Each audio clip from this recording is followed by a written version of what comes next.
Welcome all to the Brain Health and Wellness Initiative series. Tonight, our presenter is Leanne Stuver, and she is presenting on the psychology of color, how color helps improve your brain. My name is Hannah Doles, and along with my colleague, Nicole Herbert-Hale, we provide care navigation in the JFSA Dementia Care Navigation Program. Our program establishes an empowering environment to help improve the quality of life of those who have dementia or at risk of developing dementia, all while helping family caregivers reduce the stress and burden that often occurs while caregiving. At JFSA, we understand the importance in working with our clients' strengths and applying a person-centered approach to care, which extends throughout our multidisciplinary team of geriatricians, nurses, social workers, and geriatric psychiatrists. Nicole and I meet our clients where they are at and develop individualized care plans that help produce solutions to presenting problems. From linking persons with dementia and their families with community resources to following them with their medical management, we are their point of contact for guidance, as well as a listening ear. We consider the intersectionality of one's life when creating interventions that adhere to biopsychosocial needs and experiences. Before we begin today, I do want to note at the end of our presentation, we will have time for questions. So there is a Q&A box there, and if you can please write your questions in that box instead of the chat, we'll be able to track all the questions that come in. For this presentation today, we do offer CE credits, and just note that it will take 30 days from the date of your application, which is the completion of the survey, which will be sent to you after the presentation. And it will take 30 days to complete your credit. Your CE certificate will be emailed to you at the email address you provided during registration. The email address that you use to access the webinar must be the same one you are providing. Entering a different or incomplete email address will prevent your CE from being issued. So if you're unsure of the email you used to attend, just check your original email. We will also have our contact information in the slides, so you're also welcome to give us a call if you have questions on that. A little bit about our presenter today. Leanne Stuver is a registered nurse with an extensive background in health education. She worked as a hospital nurse for 10 years before earning her master's degree in education. She has over 20 years experience in the planning and implementation of adult education programs at Menora Park, where she served as their director of lifelong learning. Leanne has been involved in numerous speaking engagements with JFSA, including teaching savvy caregiver workshops and facilitating caregiver support groups. She is currently the director of lifelong learning at the Virtual Brain Health Center and teaches community education classes about the importance of lifelong learning and brain health. She is passionate about educating the community in practical ways they can learn to support their health and wellness. Thank you, Leanne, for joining us tonight. Oh, you're welcome. Thank you, Hannah, and welcome to everybody that's here with us tonight. We're going to talk about color a little bit tonight and how that helps our brain work to its fullest capacity. So to start thinking about color, first, I want you to think about, what is your favorite color? Some of us probably overlap, but we all have a favorite color. Has that always been your favorite color? Has it changed over time? Do you notice that you prefer some colors more than others? Think about what color you might associate with your current mood. Do you ever associate a color with your mood? Does your mood change the color of what you choose to wear on any given day? Sometimes the weather might change, but the weather might affect your mood. So those are just some of the things I want you to start thinking about when we're talking about color and how it affects our brain, our life, our mood, our thinking processes. Let's talk about what color actually is. So I figured going to Crayola was the best way to start getting a definition of what color is. So color is the aspect of things that is caused by differing qualities of light being reflected or emitted by them. So this may take us back to our elementary school or middle school science classes for just a brief period here to think about color. We often think about things that have a color, like my purple shirt, or it may look navy, whatever it looks like to you. And we think about it being that color, but it actually is that color because of how the light is reflected off of it and how it enters our eye and our brain. So there's a lot more science to color than just what color we actually see. There's a lot of work in the background. So the way we view color, so color vision depends on our eyes and our brain working together to perceive different properties of light. So the picture that you see has a prism. I haven't seen an actual prism in years, but I remember having one when I was a kid in school, and you'd take that light that was coming in the window and run it through the prism, and then you'd have a rainbow on your desk or table. What that shows us, it breaks down those light rays into different wavelengths. So our eyes as a whole see that natural light or artificial light that comes from lighting in our rooms or whatever it is. It looks more white or yellow to us, but it's really a mixture of colors. And that prism kind of shows you how that's broken down.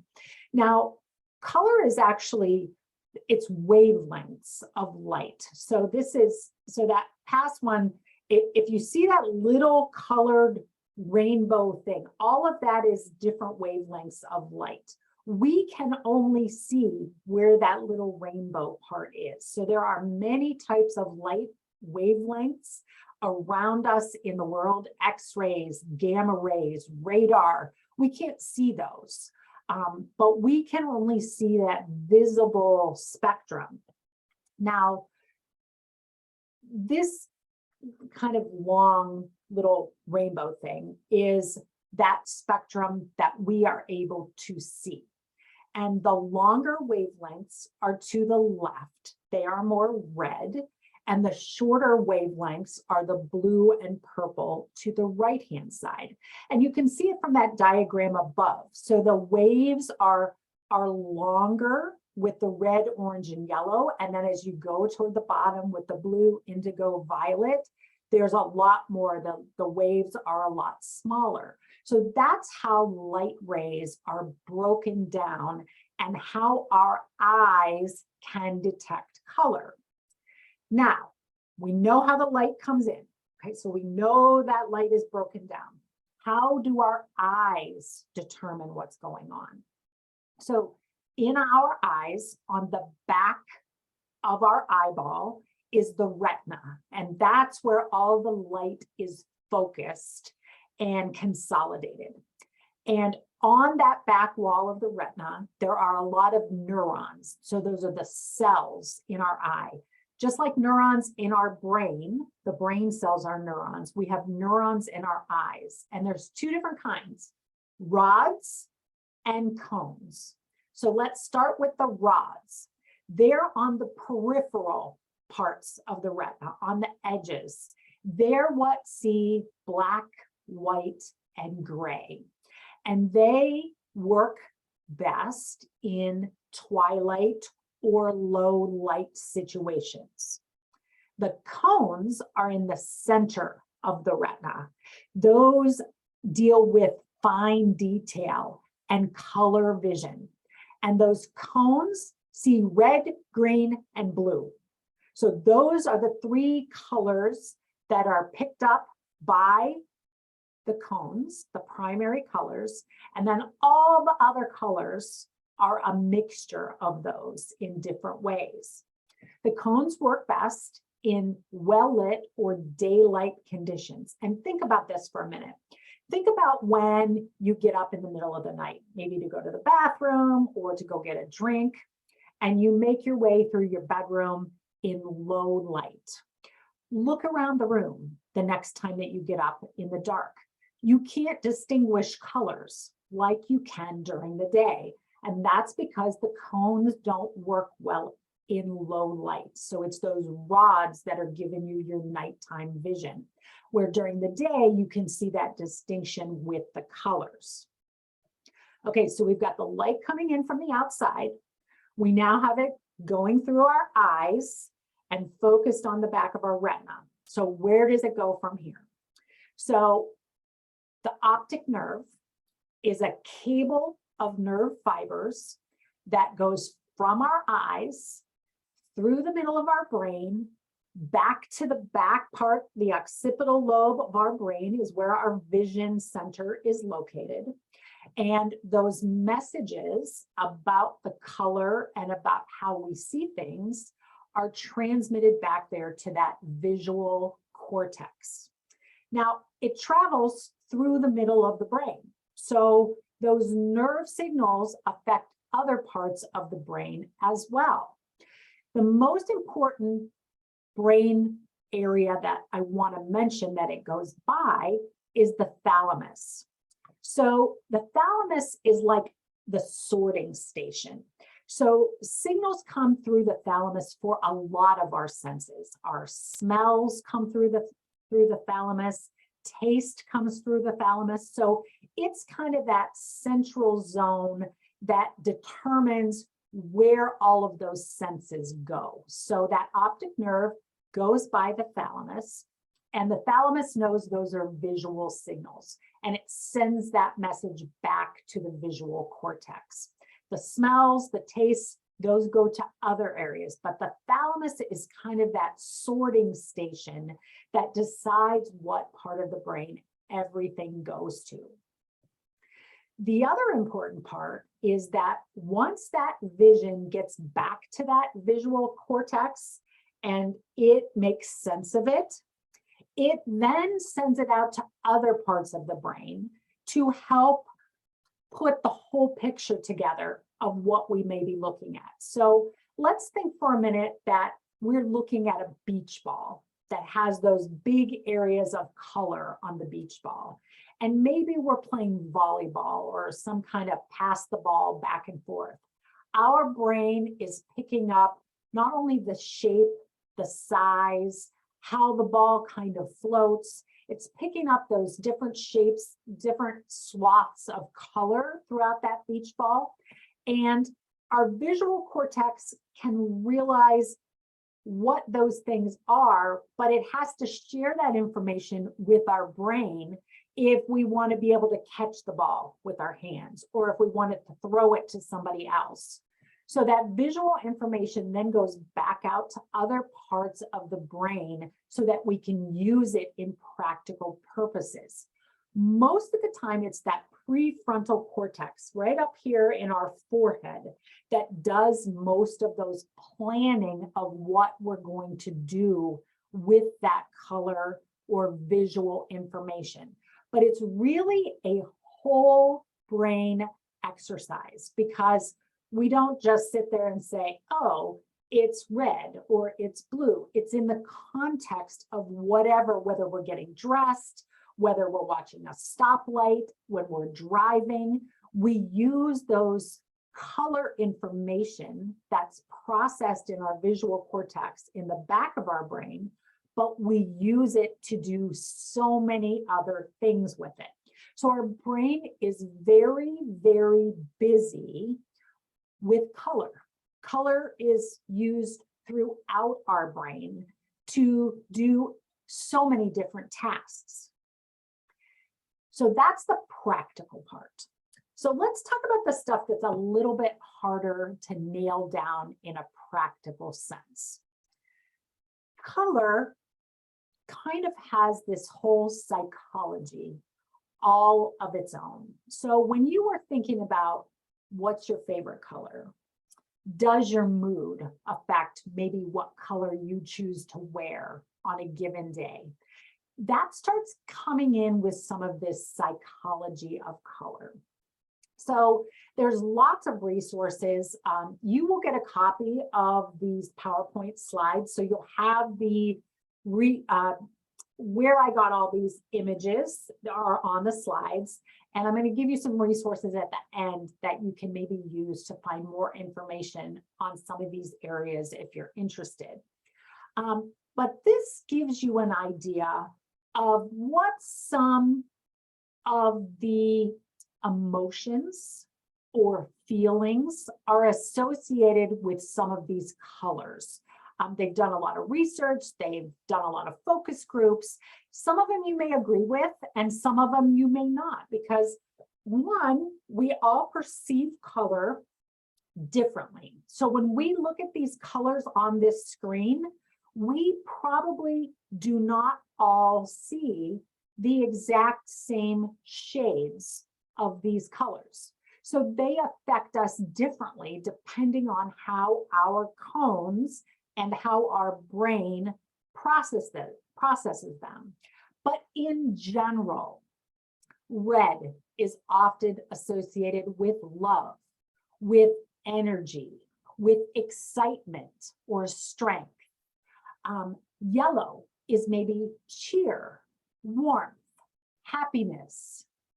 Green is sometimes with nature, with healing, with freshness, sometimes with finances. You might have, that green.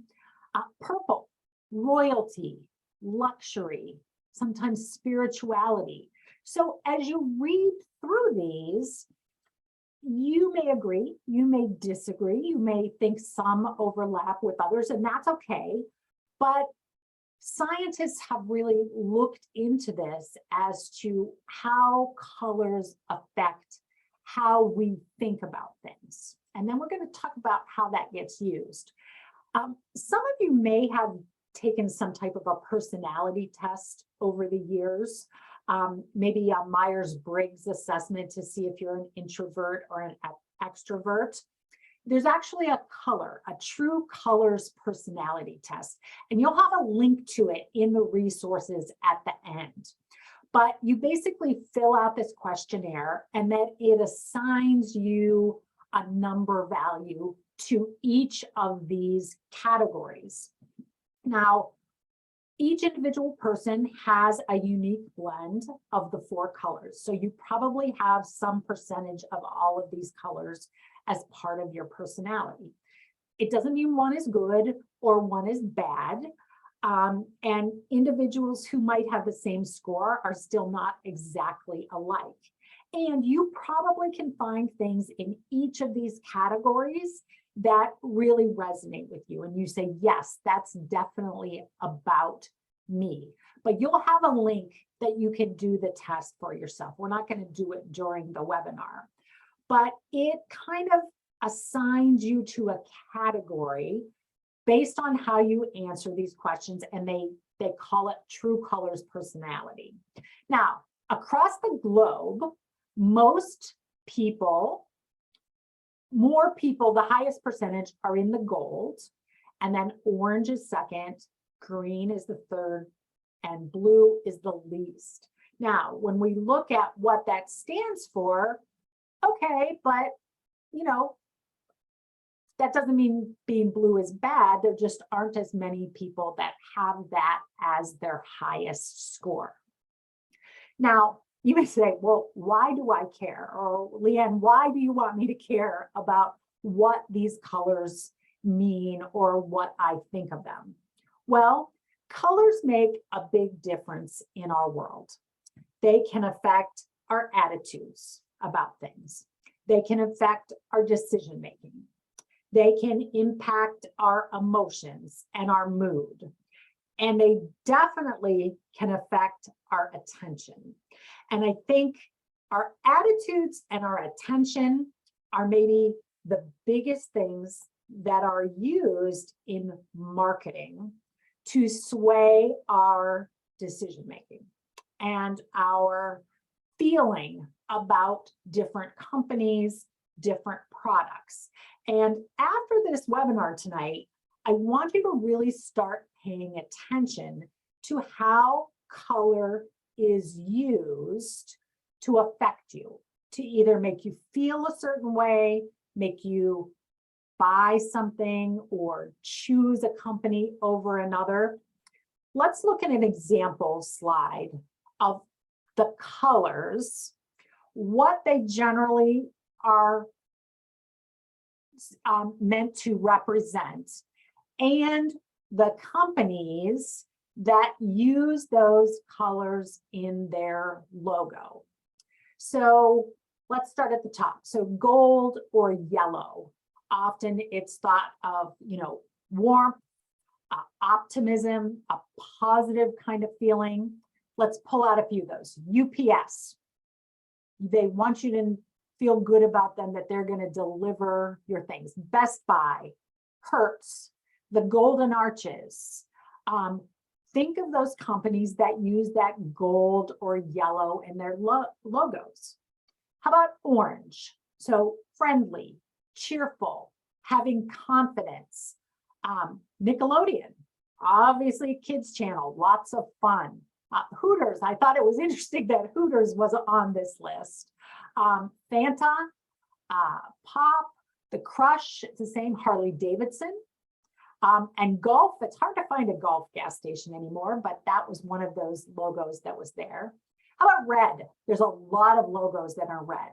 They want to build that excitement. It wants to be bold, maybe youthful even. Kmart, Kellogg's, Coca-Cola, CNN, Target, Nabisco, Kentucky Fried Chicken. Think of all of the red and white types of logos that are out there that really grab your attention. How about purple? So often creative, imaginative, wise. So look at what some of these are outdated. This slide is a little old, but T-Mobile, that kind of has that purpley pink logo, Yahoo, Welch's, Hallmark, Taco Bell. So think about those emotions. How about blue? Trust, dependable, strength. You've got Dell, you've got AT&T, Lowe's, Facebook, IBM, Pfizer, Oral-B, all these different things that use that blue in their logos. Same with green, peaceful, health, maybe nature, John Deere, BP, Tropicana, Starbucks has a lot of green and white in their logo. And then there's the gray. So maybe it's neutral, it's more balanced, it's calm. So Apple, Apple doesn't use a lot of color. It's that silver and gray in their logo. The New York Times, Honda, Puma. So think about the logos that catch your attention. Why do they catch your attention? Maybe, let's say, for example, that purple is your favorite color, then purple logos may get your attention more than others. But just bringing that to the forefront of your mind, that these logos and colors were chosen for a reason. And a lot of it is based on this psychological examination of the colors, the emotions that are associated with it, and how they want us to respond to their logo, to their product. So be very aware of it, because it was chosen very intentionally. People didn't just willy-nilly pick out a logo. There was an intentional choice of why those logos were designed. So pay attention to those. Pay attention to which ones catch your attention, how they make you feel, and how you react to them. And do you lean toward products of a certain color? Maybe you never thought about it before, but maybe you realize that you have a whole bunch of products in one particular color. That just kind of points it out to you that that color works to get your attention. Now, color and attention is huge in our brain. So that's the one thing that's very human about us, that our human brain has the ability to decipher color. And color plays a huge role in our attention. And when we pay more attention to things, then that tends to make sure it stays in our memory. So not only do places use it as marketing, but we can use it ourselves to help boost our memory and to accelerate the fact that if we can use that color that we enjoy or that works for us, it can help our memory in the long run. So color is a very strong stimulus, and we can use it. And just like I told you, those color vision that runs through the center of the brain and then goes out to all the other areas, color activates the whole brain. There's not any place in the brain that only works with black and white images. So the whole brain is involved when we use color to do things. And the more brain regions that we have involved in whatever we do, that means we will have better recall of that information and therefore better memory of it. So we can actually use this whole color idea to help boost our memory as well. Now, there's warm colors and cool colors. Warm colors are usually things that are used to highlight important things. So reds, oranges, yellows. Think about stop signs, traffic lights, highlighters. A lot of us use yellow highlighters to draw attention to something. And the cool colors are more of a calming effect. So the blues, the greens, the purples. And you can relate some of those back to those companies that we talked about as well.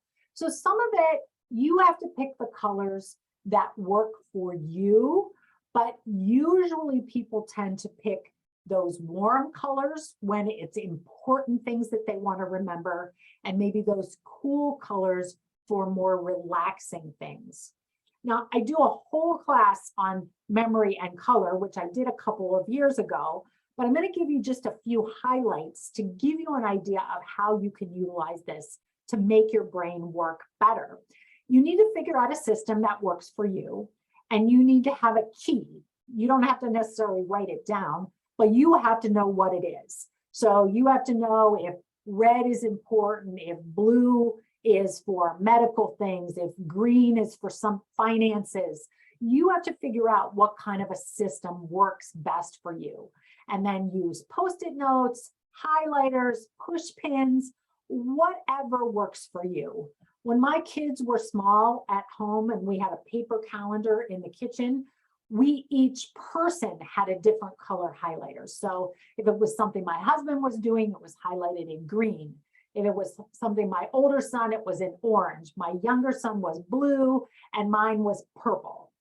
So you can do whatever system works for you. Other people might have trouble figuring out your system, but the key is just to have it work for you. But however you can design it, if you use markers, if you use pens, folders, bins, color coding things on your smartphone or on your computer calendar, that is what my computer calendar looks like. Everything is color coded. And I can just look at it at a moment's notice and know what is work related, what's personal, what's doctor's appointments I have to take my mother to. You can really utilize color to get yourself organized and to really help your memory. But we all use it differently. So that's why I give you all these different options that you can use. But also pay attention to why you pick the colors you do, why you put Monday as red. Maybe because you want to get yourself motivated at the beginning of the week or whatever the case may be. But you can use colors to get all those areas of your brain involved and to make you process information more efficiently and in a more useful manner for you. So you can put color to work. Take time to notice the color in the world around you. Pay attention to why they were chosen in those logos, or why is somebody wearing a particular color? And try using color to support your memory. And I think you will find that it definitely helps. Now, as I said, you've got links in this PowerPoint that you can do that True Colors personality test and see where you fall and see if you agree with it or you don't agree with it. I also gave you an article that talks a little bit more about the psychology of color and how colors influence learning and our choices and all those kinds of things. And there's also a blog by my coworker about your brain on color and how your brain really interacts with all those different colors. So you have those resources, and then those resources can give you more, but it will give you a little bit more information about each of those areas. Now, I know this was a little shorter than sometimes, but I want to open it up for questions because there's usually a lot of good questions about color and how you use it, how you don't use it, thoughts about those logos, whatever you might have. Please feel free to put it in that Q&A and Hannah will share it with me. Yes, thank you, Leanne. Oh, we have a couple already. Good.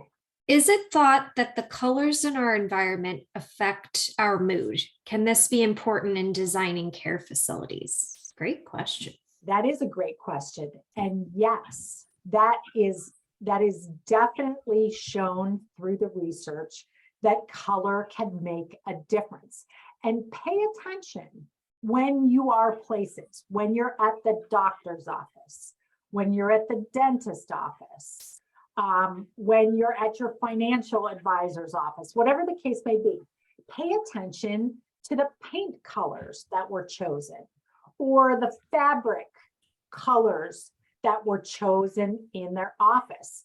And I think senior living centers, or that's another great thing. And I think sometimes choices are made for other reasons.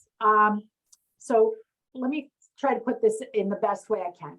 Sometimes colors are chosen to attract the decision makers. So perhaps when you walk in the lobby of maybe a senior living place, the colors are warm and inviting and bright and lively because they want you to feel like this is a lively place to live. However, if you spend time in that lobby with older adults, especially those that might have dementia, all that bright color could be overwhelming to people. And they may not be as comfortable there as their family members are when they walk into that lobby. So when we're thinking of where color is used, it may be different at different places. So maybe the lobby has a lot of brighter colors that get people's attention, but maybe the individual rooms or treatment rooms or spa or bath locations have a more calming color. But I believe, yes, that businesses, offices, senior living, hospitals could use color to their advantage to set that mood that they want to take place. And I think you'll find a lot of places do if you start paying attention. So the next time you go to the dentist, what do the walls look like? When you're in a hospital, what colors are around? Are they soothing colors? Are they bright colors? It's real subtle. So, but also notice those disconnects. Where are you uncomfortable or where are you overwhelmed by too much color? And what does that say?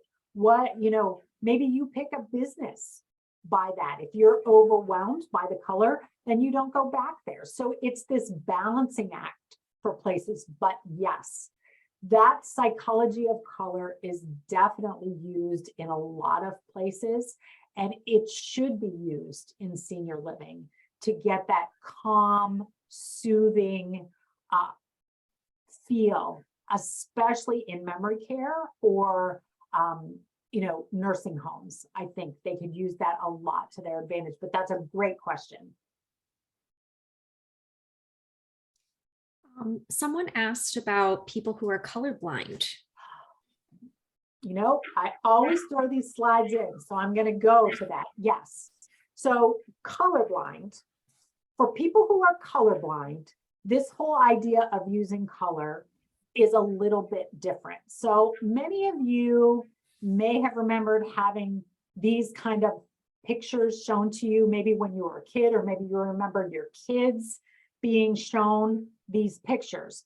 There are actually numbers inside all of these circles. So the 3 at the top, there's a 7, 13, and 16. And the bottom is 8, 12, and 9. If you have trouble seeing any of those numbers, you may have a form of color blindness. Now, what happens when we're colorblind is that those cones, there are some deficiencies in those cones, those color areas of our retina. So we may not distinguish certain colors as much as somebody who's not colorblind. The most common one is the red-green. So the most common color blindness is you can't distinguish red and green.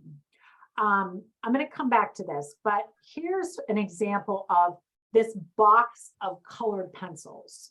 So for those of us that don't have any color vision problems, we can see all the varying shades of these colored pencils. But for someone who's colorblind, you can see these little notes and groupings of some of these pencils that they might all look the same and they can't distinguish between them. The key with this is the marketing that would be coming at you in a color you can't see would not be as effective for you.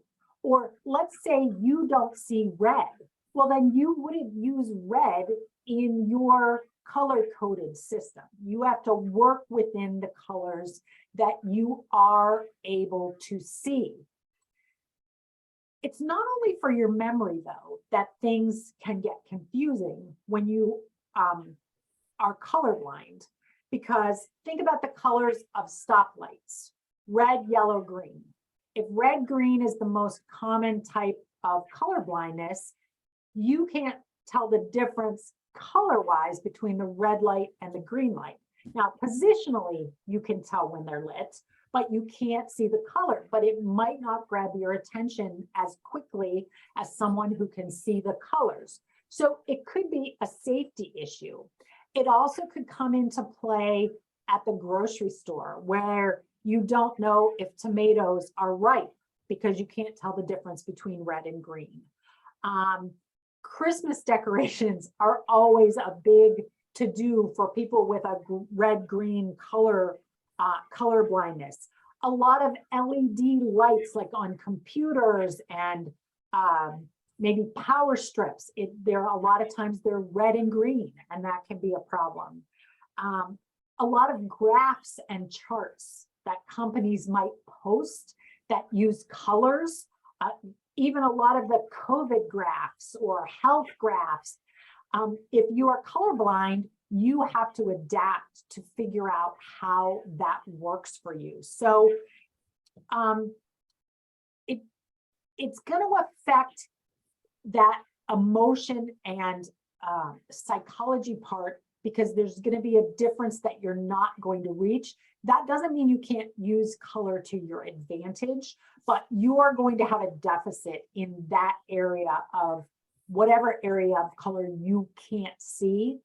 It is more common in men. 1 in 12 men are colorblind, and 1 in 200 women. So it's not quite as common in women as it is in men. But it limits the range of color that you can see. It's not that you don't see any color at all. you just don't have the wide majority of colors. So I have a note here. So normal color vision, people can see about 1 million shades of color. But a person who's colorblind may only have 10,000 or 1% of that normal range. So if you are colorblind, you just have to use it a little differently. And marketing, if it's in your range, may not work as well for you. So you have to utilize other things, more factual, other than just that logo catching your attention. But that's a really good question. I always put these at the end because usually somebody asks about color blindness. So, but that's a really good question.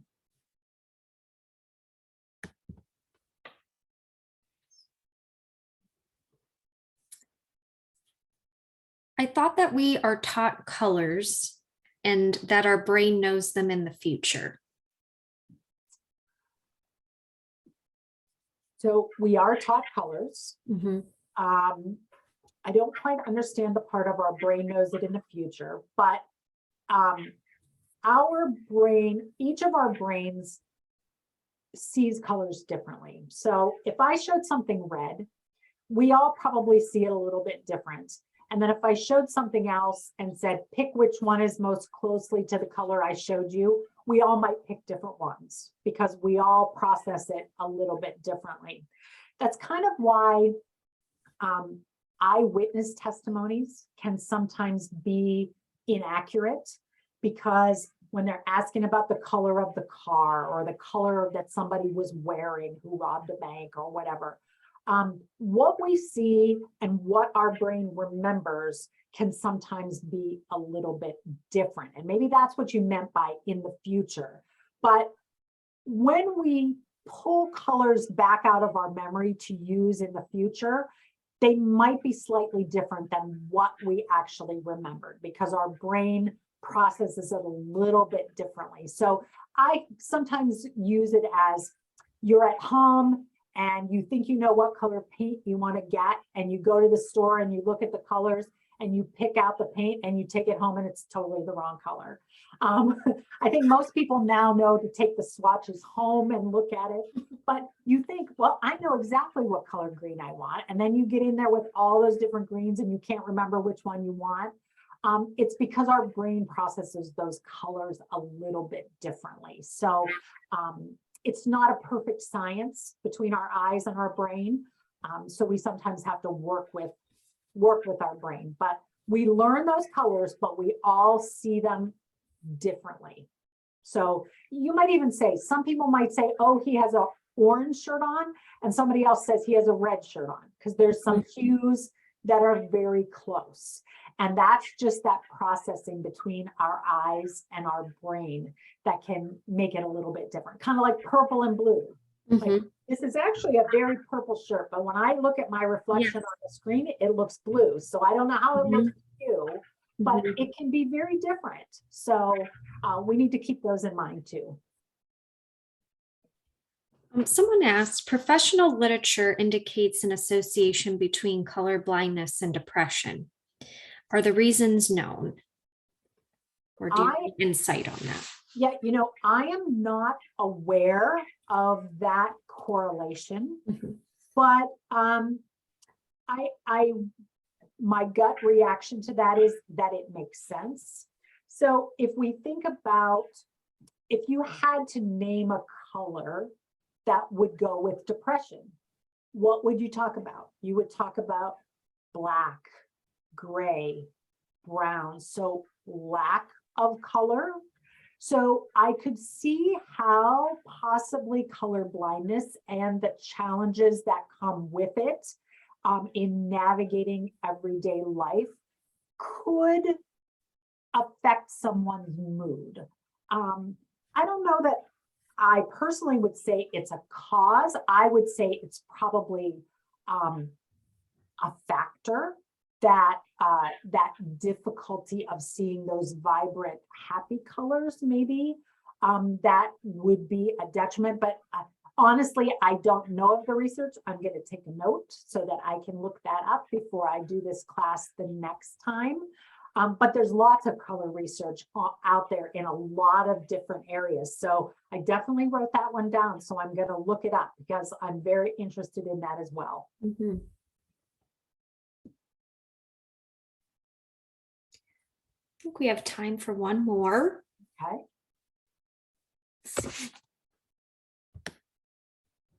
Okay.